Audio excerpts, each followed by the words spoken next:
देवी माई के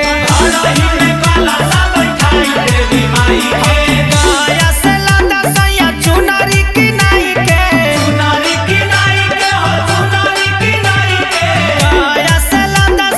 चुनरी की नाई के घर ही में कलशा बैठाई देवी माई के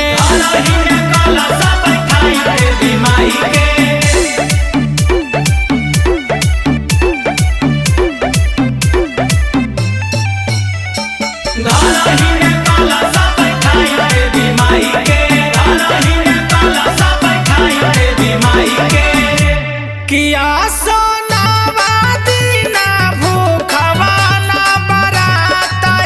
सैया ए जी सुना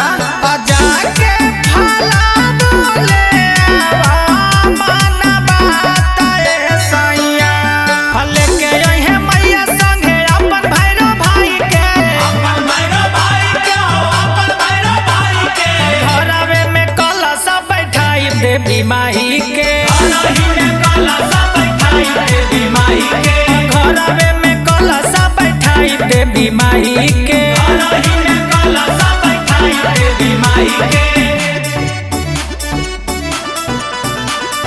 बोल सच्चा दरबार की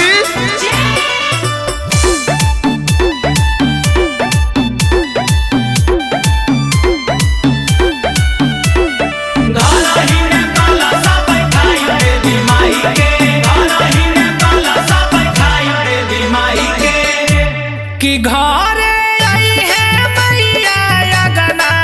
हम लगाई बयासना ए जी सुना पूरा करी है मैया हमारे जी सोचल सपना पवन से गवाई हम गीतिया विदाई के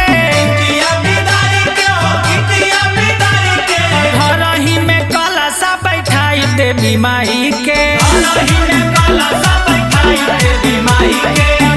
ही में कलशा बैठाई देवी माई के